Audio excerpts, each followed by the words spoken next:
Have you ever wondered why some people, once they awaken spiritually, begin to withdraw from others? It's not because they become cold, distant, or arrogant. It's because awakening changes everything. When your consciousness begins to expand, the noise of the world starts to feel heavier. The constant chatter begins to lose its meaning, and the energy of others, especially those still lost in illusions, can feel like a storm you can no longer stand in. You start craving silence, not out of loneliness, but because silence becomes your teacher. Solitude stops feeling empty. It feels full of truth, full of awareness, full of yourself. The spiritually awake don't avoid visitors because they dislike people. They do it because every visit, every conversation, every distraction pulls them away from the delicate balance they've worked so hard to create within. They've seen behind the curtain of the world's performance, and now small talk feels shallow, gossip feels toxic, and forced company feels like a betrayal of peace. They used to tolerate it. Now they simply can't. Not because they judge others, but because they finally understand how energy works. Every word, every presence, every vibration leaves a mark. And when your soul has tasted freedom, you become protective of that energy like it's sacred, because it is. When you awaken, you stop craving company and start craving alignment.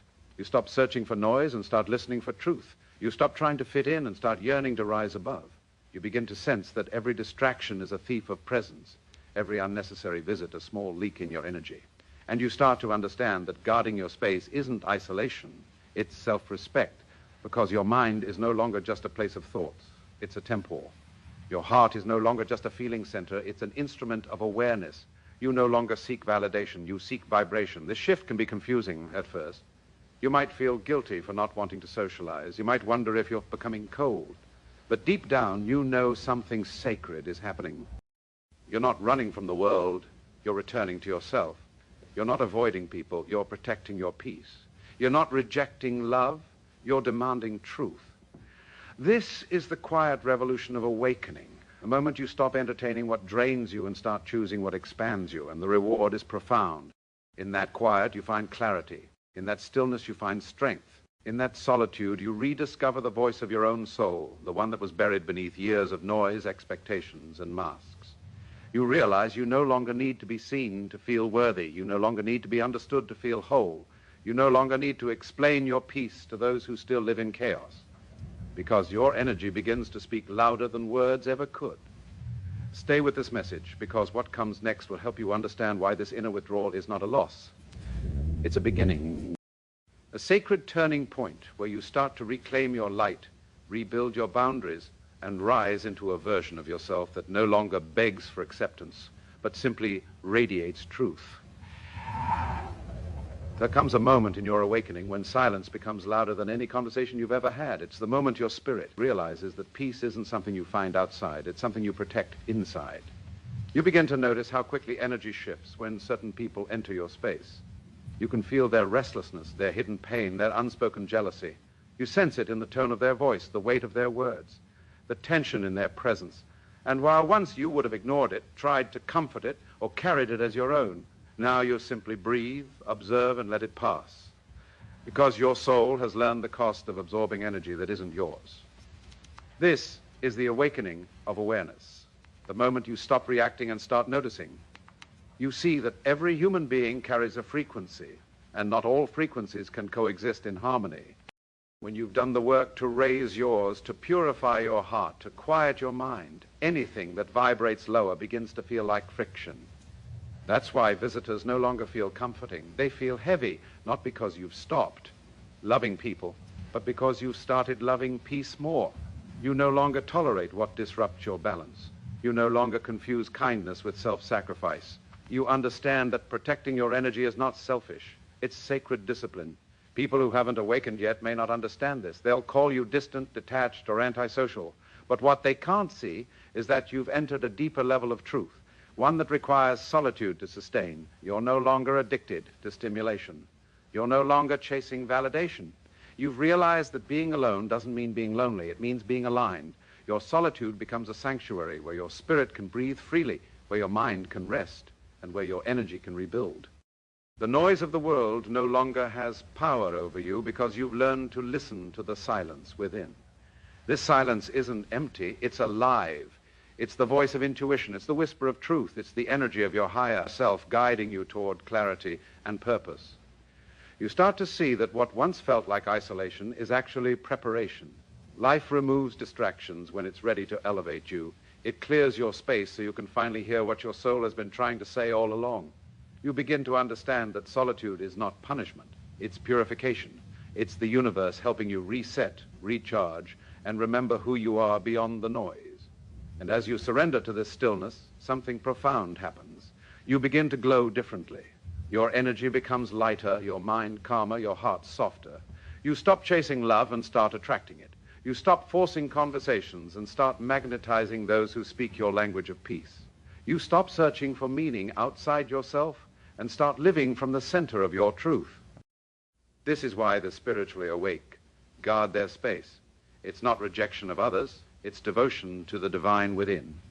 Stay grounded in that realization, because once you understand this, you will never apologize again for protecting your peace. You will no longer shrink yourself to make others comfortable. You will stand in your stillness, unshaken and whole, knowing that your energy is your greatest form of prayer. When you reach this level of awareness, your sensitivity becomes your strength. You start to feel the subtle currents of energy in every interaction, the hidden motives, the quiet tension, the silent desperation people carry without words. You don't judge them for it, you simply see it for what it is. You recognize pain disguised as confidence, fear masked as humor, emptiness wrapped in noise. And that understanding changes you. You can no longer participate in conversations that serve the ego. You can no longer pretend to laugh at things that drain your soul. Your entire being starts craving authenticity like air, and anything less feels suffocating. This is why you pull away, not because you've lost love for others, but because you've found a deeper love for truth. You no longer want to be around people who only talk. You want to be around those who feel, those who listen, those who understand energy without words. Your circle gets smaller, your time becomes sacred, and your tolerance for shallow energy vanishes. What used to entertain you now exhausts you. What used to excite you now feels meaningless, because once your consciousness expands, there is no going back. You can't unknow the truth. You can't unsee what awakening has revealed. The spiritually awake realize that every human exchange either nourishes or depletes the soul. There is no neutral ground, and once you feel that difference deeply, you begin to choose peace over presence, silence over small talk, and solitude over shallow company. This isn't arrogance, it's alignment. You understand that your frequency is a reflection of your focus, and so you guard it fiercely, because you know that every distraction, every meaningless interaction costs energy, and energy is life. So you choose wisely where to give it and who is allowed near it. This shift often confuses people. They'll ask what happened to you, why you've changed, why you seem so distant. But what they don't realize is that you've finally stopped performing.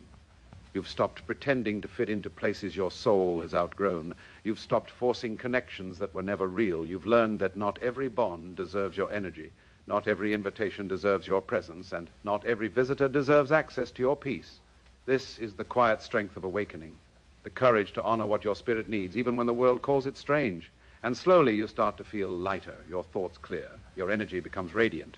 You walk through life with a calm that no one can disturb, because your peace no longer depends on external validation. It flows from within. You've learned to sit alone without discomfort, to exist in silence without needing noise, to feel love without needing attention. You've realized that real connection doesn't need constant contact. It lives in resonance, in shared energy, in silent understanding. The spiritually awake don't dislike visitors. They just no longer crave what breaks their rhythm. They've tasted the stillness that heals, the solitude that restores, and the silence that speaks truth. And once you've experienced that kind of peace, no amount of noise feels worth losing it again. You become selective, not out of pride, but out of wisdom, because your energy, once reclaimed, becomes your sacred power, the quiet force that transforms not just you, but everything you touch. There comes a point when the spiritually awake realize that peace is not found in isolation alone. It's found in mastering your energy, even when the world pulls at you. You begin to understand that solitude was never meant to be a permanent retreat, but a sacred reset. It's where your spirit learns how to exist without absorbing everything around it. Because awakening isn't about escaping people. It's about transcending the chaos they bring when they're disconnected from themselves. You no longer fear the presence of others. You simply refuse to lose yourself within them. You start walking through the world differently, calm, aware, and unattached. Every interaction becomes an energetic exchange you can feel in your body. You sense when someone's presence nourishes you and when it drains you. You begin to treat your time and energy like currency, because it is. You don't spend it cheaply anymore. You invest it with intention, with purpose, with clarity. The more awake you become, the more you value simplicity. You stop explaining your boundaries. You stop defending your silence. You stop needing people to understand your calm.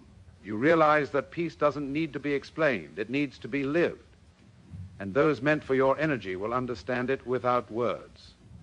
The spiritually awake become mirrors. Their stillness reflects back the truth others avoid. Their calm unsettles those who thrive on chaos. Their silence reveals the noise that others hide behind. This is why many can't stay long in their presence. It forces them to confront themselves. And yet, the awake don't resent this distance. They honor it, because they know everyone's journey unfolds at its own pace. You can't awaken someone by standing in their storm. You can only lead by vibration, by example, by being what peace looks like in human form. As your awareness deepens, your compassion expands. You begin to love people from a higher space, not by fixing them, but by freeing them. You stop chasing understanding and start radiating acceptance. You recognize that every soul is exactly where it's meant to be. So instead of trying to be everywhere, you stay grounded where your energy belongs. You choose presence over participation, observation over reaction, truth over comfort. This is the strength that comes with awakening, the ability to love without attachment and to give without depletion. And this balance changes everything. You stop viewing solitude as a wall and start seeing it as a foundation. It becomes the base from which you connect more deeply, love more purely, and live more intentionally.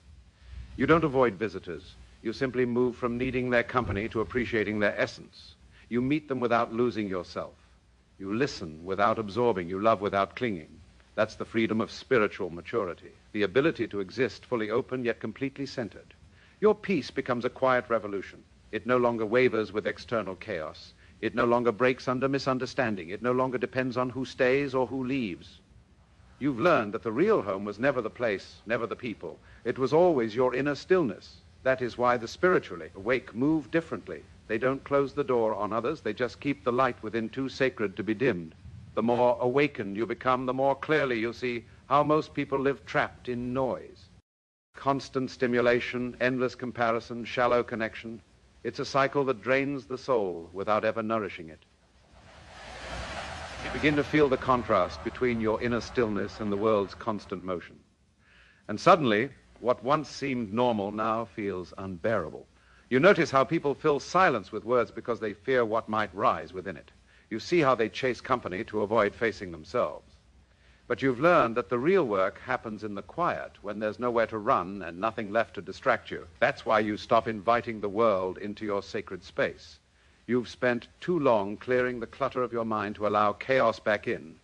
You've walked through pain, through doubt, through the fire of transformation, and you've built something holy inside. You can't let just anyone into that space, because most won't understand it. They'll try to fix what isn't broken, fill what isn't empty, and question what they can't comprehend. You've realized that energy is fragile when it's pure, and purity must be protected. Not out of fear, but out of love for the peace you fought to find. You begin to measure connection not by time or proximity, but by vibration.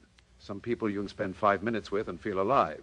Others you can spend hours with and leave exhausted. The difference isn't personality, it's energy. Once you feel that truth in your bones, you stop apologizing for your solitude. You stop explaining why you prefer silence to conversation. You stop defending why you choose peace over participation, because you finally understand that your stillness isn't a rejection of life. It's the highest expression of it. In that understanding, your boundaries evolve into blessings. They're no longer walls that separate, but filters that refine. You don't close yourself off. You simply allow what aligns. You start surrounding yourself with those who speak from awareness, who listen with presence, who bring calm instead of chaos. You attract people whose energy feels like home. And when that happens, connection stops feeling heavy. It starts feeling sacred. This is the paradox of awakening. The more you retreat inward, the more connected you become to everything real. You begin to feel the pulse of existence in the wind, the rhythm of life in silence, the presence of the divine in your breath. You no longer crave constant companionship because you've realized you were never alone. The universe has always been within you, quietly waiting for you to remember. That's why the visits of others don't hold the same power anymore. You've already met the deepest part of yourself, and no external presence can compete with that truth. Fuck, lighter. You speak less, but say more. You love quietly, without need, without demand. Your energy becomes medicine, your calm becomes influence. Those who are meant to find you will feel you before they see you. They will recognize your stillness as strength and your solitude as power. This is the silent beauty of awakening. The realization that peace was never something to find in others. It was always the gift, waiting inside the silence you once tried to avoid. When your spirit awakens, you begin to live from a depth that others can't always reach. You stop operating from surface emotions and start moving from inner truth. Your reactions slow down, your judgments fade. You begin to see everything through the lens of awareness, not ego. And this shift changes how you experience connection. You no longer meet people from the level of personality. You meet them from energy. You feel the essence behind their words, the intention behind their actions. And because of that, false connections can't survive around you. Pretending feels unbearable. Dishonesty becomes visible. The superficial loses all appeal. What once impressed you now feels empty because your spirit has outgrown the need to be entertained. It now craves resonance. The spiritually awake learn that alignment is the new attraction. You don't chase anyone anymore. You simply attract what vibrates at your frequency. You no longer pursue company just to feel complete. You already are. And because of that wholeness, your energy becomes selective. Not out of pride, but from purity. You start noticing that when your peace is your priority, your circle naturally changes. The ones meant to walk beside you will meet you in calm, not chaos. They'll speak less, but mean more. They'll bring peace, not problems. And without needing to explain yourself, you'll begin to feel who belongs and who doesn't. Every visit, every conversation, every presence becomes sacred ground. You begin to notice who replenishes your spirit and who drains it. You stop ignoring the quiet discomfort your intuition has been whispering about, because now you trust it. You trust the pull to be alone, the instinct to withdraw, the inner voice that says, protect this peace. That voice is not fear, it's wisdom. It's your higher self guiding you to conserve the energy that took you years to rebuild. And once you learn to listen to that voice, you never go back to explaining your silence to those who can't hear it. This stage of awakening is where you become untouchable, not because you hide, but because you're anchored. Chaos may surround you, but it no longer enters you. You stop needing to prove your calm to those addicted to noise. You stop lowering your energy to be understood by those who haven't yet remembered who they are. Instead, you become a living example of inner freedom. Your energy speaks for you. Your presence teaches without words. People feel peace in your company, not because you try to give it, but because you've become it. And that's when everything shifts again. You stop resisting the world, and the world stops having power over you. You understand that protecting your energy isn't about avoiding life. It's about mastering it. You can move among people without absorbing their storms. You can listen without losing yourself.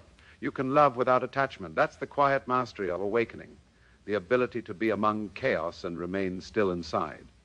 You realize that the spiritually awake don't dislike visitors because they're withdrawn. They've simply redefined connection. It's no longer about presence in the room. It's about resonance in the soul. They don't need crowds to feel alive. They don't need noise to feel seen. Their peace has become their companion, their solitude, their sanctuary, their silence, their teacher. And once you reach that level of awareness, you stop asking for understanding. You simply radiate truth. When the spirit awakens, it learns the art of sacred detachment. You no longer cling to what was never meant to stay, and you no longer chase what disrupts your peace. The need to explain, to prove, to persuade begins to fade. You start to understand that silence is often the most powerful response. It's not avoidance, it's mastery. Because the awakened soul doesn't fight to be seen, it simply exists in truth. You realize that people can only meet you at the depth they've met themselves, and that frees you. You stop expecting everyone to understand your calm. You stop waiting for them to value your stillness. You know now that your peace was never meant to be negotiated. It was meant to be honored. And in that realization, you rise quietly, unapologetically. You stop needing validation to feel aligned. You stop shrinking your light to fit into spaces that thrive in shadows. The world may call it detachment, but what it really is, liberation, a breaking away from dependency on the energy of others. You are no longer moved by opinions, trends, or approval. You begin to move from something deeper, from truth, from spirit, from purpose. You live slower but more intentionally. You feel deeper but with less chaos. You love stronger but without fear. That is the beauty of awakening. It softens your edges while sharpening your awareness. The spiritually awake don't dislike visitors. They simply understand that not everyone carries peace with them. They've learned through pain that energy doesn't lie, that some presences heal you while others hollow you, that some conversations raise your frequency while others quietly lower it. And when you become conscious of that, you can't ignore it anymore. You begin to guard your inner world the way a flame guards its light from the wind. You don't isolate, you preserve. You don't push away, you protect. You learn that peace requires boundaries, and boundaries require courage. The courage to say no when your intuition whispers. The courage to step back when your energy feels heavy. The courage to honor your rest when the world demands your attention. You start realizing that self-protection isn't selfishness. It's self-awareness. Because when your energy is pure, you heal others simply by existing. But when it's drained, you lose your power to uplift, to inspire, to shine. The awakened soul knows this balance intimately. It's why they choose peace over presence. It's why they'd rather sit in silence than entertain noise that disturbs their harmony. Over time, this discipline becomes a way of being. You start to live from alignment, not attachment. You don't force energy to flow, you allow it. You don't beg people to stay, you bless them as they leave. You don't react to every vibration, you respond with awareness. This is what true freedom feels like, existing in the world but not ruled by it. You walk through life grounded in spirit, guided by intuition, and anchored in peace. And those who meet you will feel it. They'll feel the calm in your energy, the steadiness in your presence, the quiet power in your silence. You'll no longer need to explain why you guard your space. Your energy will say it for you. That is the essence of the spiritually awake. They don't seek validation for their peace, they simply live it. And in doing so, they remind the world that true strength is not found in noise, but in the unshakable calm of a soul that has returned home to itself.